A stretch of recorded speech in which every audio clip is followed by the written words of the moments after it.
নমস্কার বন্ধুরা, SB academic সেন্টারে প্রত্যেকটা ছাত্রছাত্রীকে স্বাগত।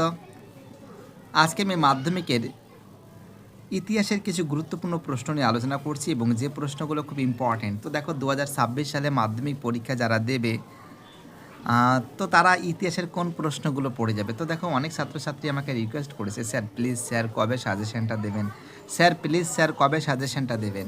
তো দেখো সাজেশন তো আমি দিচ্ছি এবং তার ভিতর থেকে মোস্ট কিছু গুরুত্বপূর্ণ প্রশ্ন নিয়ে আলোচনা করছি যেগুলো আসতে চলেছে তোমাদের। ভিডিওর লাস্টের দিকে বলে দেবো, সম্পূর্ণ ভিডিওটা দেখবে। আর একটা কথা বলছি আমি, তো দেখো ভিডিওটা দেখছো সে তো খুব ভালো কথা, কিন্তু তার সঙ্গে কী করতে বলো, তুমি কী করতে হবে, চ্যানেলটাকে সাবস্ক্রাইব করতে হবে। কোনো কথা নয়, চ্যানেলটাকে সাবস্ক্রাইব করো এবং সমস্ত বন্ধুদের মধ্যে শেয়ার করো। ফাটাফাট করে এসবি একাডেমিক সেন্টার সাজেশন করে দিচ্ছে, দেখো ফাটাফাট করে। প্রথম প্রশ্ন দেখো, আমি তোমাদের কিন্তু প্রথমে কিন্তু এমসিকিউগুলো দেখাচ্ছি, এমসিকিউ প্রশ্নগুলো তোমাদের দেখাচ্ছি ফটাফট করে। নিম্নবর্গের ইতিহাস চর্চা বলতে কী বোঝো, নতুন সামাজিক ইতিহাস কী, সংবাদপত্র সাময়িক পত্রের মধ্যে পার্থক্য লেখো। তো দেখো এগুলো কিন্তু 2 মার্কসের প্রশ্ন, ঠিক আছে, এসএ কিউব, ঠিক আছে। দেখো আধুনিক ইতিহাস চর্চার উপাদান হিসেবে ফটোগ্রাফির গুরুত্ব লেখো। 1878 খ্রিস্টাব্দে সরকার কেন সোমপ্রকাশ পত্রিকার প্রকাশনা সাময়িকভাবে বন্ধ করে দেয়। দেখো এইটা প্রশ্ন ইম্পর্টেন্ট, এটা প্রশ্ন ইম্পর্টেন্ট, এটা একের প্রশ্ন ইম্পর্টেন্ট। দেখো যে প্রশ্নগুলো সিলেক্ট করছে সেইগুলো পড়বে, তার বেশি পড়তে হবে না। স্মৃতিকথা ও আত্মজীবনী কীভাবে আধুনিক ভারতের ইতিহাস চর্চার উপাদান রূপে ব্যবহৃত করা হয়। আঞ্চলিক ইতিহাস চর্চার গুরুত্ব কেন, ইতিহাসের উপাদান রূপে সংবাদপত্রের গুরুত্ব কী, খুবই গুরুত্বপূর্ণ প্রশ্ন। আমি যেগুলো ইম্পর্টেন্ট বলছি সেগুলো কিন্তু অবশ্যই পড়বে, ঠিক আছে। পরিবেশের ইতিহাসের গুরুত্ব লেখো, খুব ইম্পর্টেন্ট কোশ্চেন। সরকারি নথিপত্রের গুরুত্ব কী, ভারতীয় জাতীয়তাবাদের ইতিহাসে 1911। দেখো 1911 সালটা অতটা গুরুত্বপূর্ণ নয়, বাস যা দেখে দিয়েছি সেগুলো কিন্তু তোমরা দেখে যাবে, ঠিক আছে, যেগুলো বলেছি সেগুলো কিন্তু তোমরা দেখে যাবে। এবার দেখো তোমরা এখান থেকে 4 নম্বরের প্রশ্ন, কোন প্রশ্নগুলো গুরুত্বপূর্ণ যেগুলো পড়ে যাবে। নারী সমাজের ইতিহাস চর্চার বিষয়গুলি আলোচনা করো, ইম্পর্টেন্ট কোশ্চেন সিলেক্ট করেছি। আধুনিক ভারতের ইতিহাসের উপাদানরূপে সরলা দেবী চৌধুরানীর আত্মজীবনীমূলক। তো দেখো জীবনে ঝরাপাতা, এটা কিন্তু মোস্ট ইম্পর্টেন্ট, ঠিক আছে। আধুনিক ভারতের ইতিহাসের উপাদানরূপে বিপিনচন্দ্র পালের আত্মজীবনীমূলক 70 বছর। দেখো 70 বছর খুবই গুরুত্বপূর্ণ, এই জীবনে ঝরাপাতাটা বেশি ইম্পর্টেন্ট, 70 বছর দুটোই ভালো করে দেখে যাবে। এবং দেখো এবার দেখো তোমরা দেখতে পাচ্ছ অধ্যায় 2 থেকে যে প্রশ্নগুলো সিলেক্ট করেছি। স্কুল বুক সোসাইটি কেন প্রতিষ্ঠিত হয়, মধুসূদন গুপ্ত কেন স্মরণীয়, মেকলে মিনিট কি, ফোর্ট উইলিয়াম কলেজ কেন প্রতিষ্ঠিত হয়েছিল, লালন ফকির কেন স্মরণীয়, কাদম্বিনী বসু গাঙ্গুলি কেন স্মরণীয়। 3-9 খুব ইম্পর্টেন্ট প্রশ্ন। নববেদান্তটা ভালো করে পড়ে যাবে, নববেদানটা পড়ে যাবে। আধুনিক ভারতের পাশ্চাত্য শিক্ষার বিস্তারে 1813 সালে গুরুত্ব লেখো। জনশিক্ষা কমিটিটা পড়বে এবং লর্ড হার্ডিঞ্জ। তো দেখো তোমরা কিন্তু হাজি মোহাম্মদ মহসিন, তোমরা কিন্তু যেটা ভালো করে পড়ে যাবে সেটা কিন্তু 3-9টা খুবই গুরুত্বপূর্ণ প্রশ্ন, ঠিক আছে। এবার দেখো 4 নম্বরের প্রশ্ন, সাজেশনটা কী আছে ভালো করে দেখো। বামাবদিনী পত্রিকা ইম্পর্টেন্ট আছে, বামাবদিনী পত্রিকা, ঠিক আছে। এক সেকেন্ড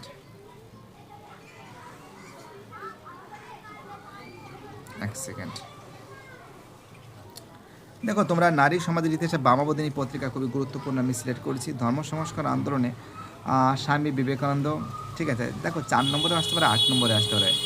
ধর্ম সংস্কার আন্দোলনের ব্রহ্ম আন্দোলনের মূল্যায়ন করো। তো দেখো ব্রহ্ম আন্দোলন সময় তোমাকে ব্রহ্ম সমাজ কেন বিভক্ত হয়েছিল, ঠিক আছে, এটা ভালো করে পড়বে। তোমরা জানো দেবেন্দ্রনাথ ঠাকুর আছে, কেশবচন্দ্র সেন আছে, রাজা রামমোহন রায় প্রতিষ্ঠা করেছিল, এটা ভালো করে পড়ে যাবে। চার্লস উডের নির্দেশনামা, উডের ডেসপ্যাচ, খুব ইম্পর্টেন্ট প্রশ্ন। 19 শতকে বাংলা সমাজের কিরূপ প্রতিফলিত হচ্ছে, নীলদর্পণ নাটক ইম্পর্টেন্ট আছে। কুতুম প্যাঁচার নকশা ভালো করে পড়ে যাবে। ড্রিঙ্ক ওয়াটার বেতন, এই প্রশ্নটা কিন্তু অনেকবার আমি দেখতে পাচ্ছি। পাশ্চাত্য শিক্ষা বিস্তারে ড্রিঙ্ক ওয়াটার বেতনের ভূমিকা। পাশ্চাত্য চিকিৎসাবিদ্যার ইতিহাসে কলকাতা মেডিকেল কলেজ, খুব গুরুত্বপূর্ণ কলকাতা মেডিকেল কলেজ, ঠিক আছে। এবং তারপরে দেখো 19 শতকে বাংলা নারী শিক্ষা বিস্তারে রাজা রামমোহন রায়। দেখো রাধাকান্ত দেব কিন্তু খুবই গুরুত্বপূর্ণ প্রশ্ন। এবার দেখো আমরা যে প্রশ্নগুলো সিলেক্ট করেছি, 19 শতকে প্রথমার্ধে সতীদাহ প্রথা বিরোধী আন্দোলনের প্রচেষ্টায়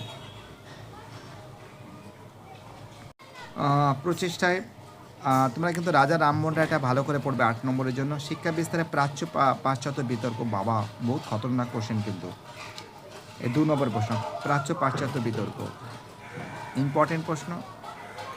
তারপরে তোমরা ভালো করে পড়ে যাবে। এবং যেখানে উচ্চশিক্ষা বিস্তারে কলকাতা বিশ্ববিদ্যালয়ের ভূমিকা বহুত গুরুত্বপূর্ণ। বাংলা নবজাগরণ বলতে কী বোঝো, নবজাগরণের সীমাবদ্ধতাগুলি আলোচনা করো।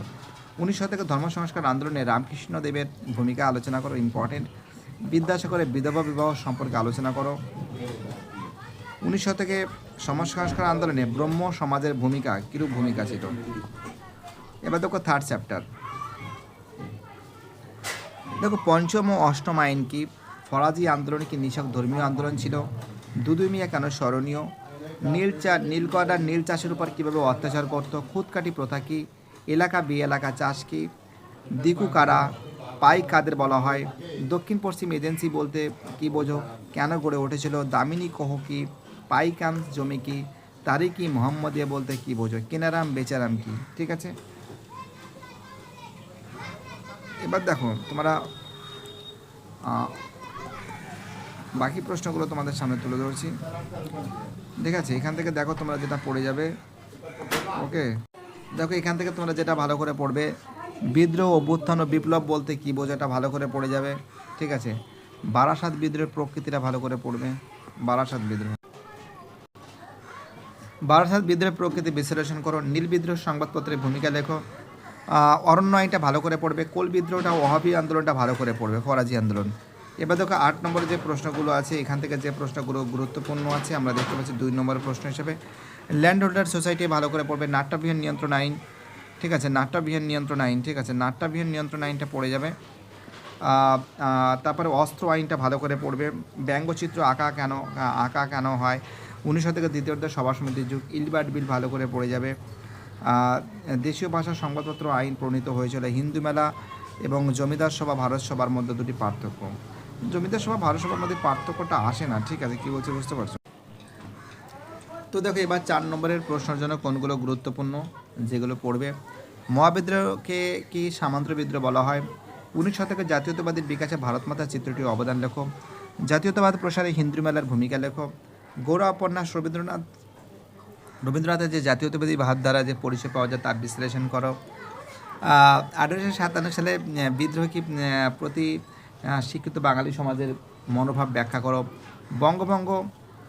দেখো বঙ্গভাষা প্রকাশিকা সভাকে ভারতের কেন প্রথম রাজনৈতিক সংগঠন বলা হয়। হিন্দু মেলাটা ভালো করে পড়ে যাবে। ভারত সভাটা ভালো করে পড়ে যাবে। সুরেন্দ্রনাথ বন্দ্যোপাধ্যায়ের ভূমিকা। 8 নম্বরের প্রশ্ন থেকে দেখো 1857 সালে সিপাহী বিদ্রোহের প্রকৃতি চরিত্রের বিশ্লেষণ করা খুব গুরুত্বপূর্ণ প্রশ্ন। 19 শতকে লেখায় ও রেখায় কীভাবে জাতীয়তাবাদীর উন্মেষ ঘটেছিল। সভা সমিতির যুগ বলতে কী বোঝো। 19 শতকে বাংলার রাজনৈতিক চেতনায় হিন্দু মেলার কী অবদান ছিল। তো দেখি এটা বেশিরভাগ ছোট প্রশ্ন বা 4 নম্বরের প্রশ্ন হিসাবে দেয়। 2 নম্বর প্রশ্ন, বাংলা ছাপাখানার বিকাশের লাইনোটাইপের গুরুত্ব কী। বটতলা একাডেমিক বা বটতলা সাহিত্য কী। গোলদিঘির গোলামখানা কাকে বলা হয়। কাকে কেন বাংলার গুটেনবার বলা হয়। জেমস আগাস্টা সি কি বিখ্যাত কোনো লাইনোটাইপ কি। তারকনাথ পালিত কেন স্মরণীয়। শ্রীরামপুর ত্রয়ী কাদের বলা হয়। কাকে বিদ্যাবণিক বলা হয়। বিদ্যাসাগর শেঠ কি।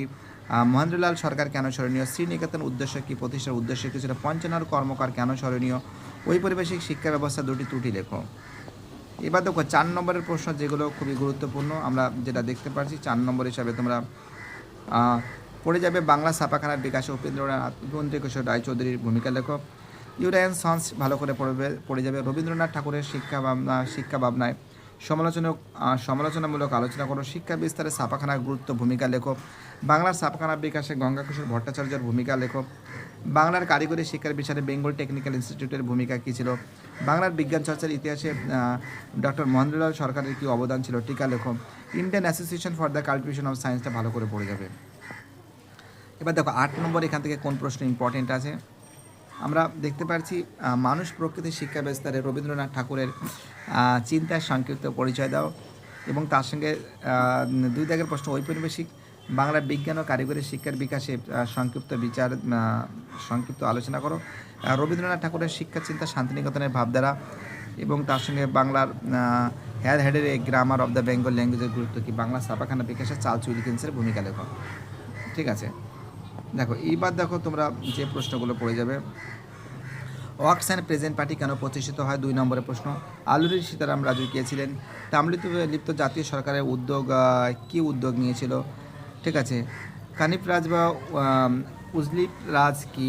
বাবা রামচন্দ্র কে ছিলেন। মাদারি পাশি কে ছিলেন। তেভাগা আন্দোলন, চৌরাচুরি ঘটনা কি। সর্বভারতীয় ট্রেড ইউনিয়ন কংগ্রেস কি উদ্দেশ্যে প্রতিষ্ঠিত হয়। সত্যাগ্রহ কি। গান্ধীজি সীমান্ত গান্ধী কাকে বলা হয়? ডান্ডি যাত্রা ঐতিহাসিক গুরুত্বপূর্ণ। রশ্মি বিদ্রোহ কাকে বলে? রশ্মি। এবার দেখো 4 নম্বর প্রশ্ন, এক আন্দোলনটা ভালো করে পড়বে। কংগ্রেসের সমাজতান্ত্রিক দল কেন প্রতিষ্ঠিত হয়েছিল? বারদৌলি সত্যাগ্রহটা ভালো করে পড়বে। বঙ্গভঙ্গ বিরোধী আন্দোলনটা পড়বে। 8 নম্বরের প্রশ্ন হিসেবে যে প্রশ্নগুলো পড়বে, 8 নম্বর থেকে আমরা দেখতে পাচ্ছি ভারত ছাড়া আন্দোলনটা পড়বে। ওয়ার্কস অ্যান্ড প্রেজেন্ট পার্টি, 20 শতকের ভারতীয় ঔপনিবেশিক বিরোধী আন্দোলনে বামপন্থী দলের ভূমিকা, বারদৌলি সত্যাগ্রহ আন্দোলন। ঠিক আছে, এই প্রশ্নগুলো ভালো করে পড়বে। এবং পরের যে প্রশ্ন, নমশূদ্রটা কারা? কামাগাতা মারু ঘটনাটা কি? কার্লাইল সার্কুলার, ননিবালা দেবী স্মরণীয় কোনো স্বদেশী বয়কট বলতে কি বুঝো? কী উদ্দেশ্যে সত্যাগ্রহ সমাজ প্রতিষ্ঠিত হয়েছিল? 1905 সালে 16 অক্টোবর স্মরণীয় কেন? রশিদালি দিবস, পুনা চুক্তি, মাতঙ্গিনী হাজরা কেন বিখ্যাত? নারী কর্মী মন্দির। ঠিক আছে, দেখো এবার 4 নম্বরের প্রশ্ন দেখে নাও তোমরা। সশস্ত্র বিপ্লবী আন্দোলনে বেঙ্গল ভলেন্টিয়ার্স দলের ভূমিকা কি? বঙ্গভঙ্গ বিরোধী আন্দোলনে ছাত্র সমাজের ভূমিকা কি? বাংলা নমশূদ্র আন্দোলন সম্পর্কে আলোচনা করো। সশস্ত্র বিপ্লবী আন্দোলনে নারীদের অংশগ্রহণের চরিত্র আলোচনা করো। দলিত অধিকার বিষয়ে গান্ধী আম্বেদকরের বিতর্ক কি? সশস্ত্র বিপ্লবী আন্দোলনে নারীদের ভূমিকা আলোচনা করো। এবং বঙ্গভঙ্গ বিরোধী আন্দোলনের সমাজে কীভাবে নারী সমাজ কীভাবে অংশগ্রহণ করছিল? তো দেখো এটা কিন্তু 8 নম্বরের প্রশ্ন, এবং তার সঙ্গে কিন্তু বাংলা নমশূদ্র আন্দোলন খুবই গুরুত্বপূর্ণ। সশস্ত্র বিপ্লবী আন্দোলনের ছাত্রীদের নারীদের ভূমিকা খুব গুরুত্বপূর্ণ। এবং এবার দেখো আমাদের পত্তি শ্রীমল্লু কে ছিলেন? পেপসুটা ভালো করে পড়ে যাবে। তোমরা নেহরুর লিয়াকত চুক্তিটা ভালো করে পড়বে। তো দেখো এখানে নেহরু লিয়াকত চুক্তির ভালো করে পড়বে। পুনর্বাসনের যুগ বলতে কী বোঝো? কী পরিস্থিতিতে রাজ্য পুনর্গঠন কমিশন গঠিত হয়েছিল? উদ্বাস্তু কারা? উদ্বাস্তু সমস্যা কী? একে কেন ভারতের দৈয়মন বলা হয়? রাজাকার কারা? মাউন্টব্যাটেন প্রস্তাব কী? জেপিপি কমিটি কেন গঠিত হয়? এলওসি কী? স্যার র্যাডক্লিফ, র্যাডক্লিফ কে ছিলেন? দেশীয় রাজ্য দপ্তর। তো দেখো এই যে প্রশ্ন আছে এবং তার সঙ্গে তোমরা পড়ে যাবে কাশ্মীর সমস্যা, উদ্বাস্তু সমস্যা সমাধানে ভারত সরকারের ভূমিকা, ভারত সরকার কীভাবে দেশের রাজ্যগুলি ভারতীয় ইউনিয়নের সংযুক্ত করার প্রশ্নটির সমাধান করেছিল। কাশ্মীর রাজ্যের সমস্যা অন্তর্ভুক্তি সম্পর্কে আলোচনা করো। হায়দ্রাবাদ, উদ্বাস্তু সমস্যাটা কী, এবং জুনাগড়। তো দেখো তোমরা কিন্তু যেটা পড়বে সাঁওতাল বিদ্রোহ, যেটা আমি বলিনি তোমাদের, ঠিক আছে, সাঁওতাল বিদ্রোহ, নীল বিদ্রোহ, সন্ন্যাসী ফকির বিদ্রোহ। সন্ন্যাসী ফকির বিদ্রোহটা ভালো করে পড়ে যাবে। দেখো গুরুত্ব, বৈশিষ্ট্য, ঠিক আছে, ফলাফল, নেতৃত্বের নাম এবং কোথায় হয়েছিল, বাইটাটা সবাই ভালো থাকবে। আর চ্যানেলটাকে সাবস্ক্রাইব করে সমস্ত বন্ধুদের মধ্যে শেয়ার করবে। বাই।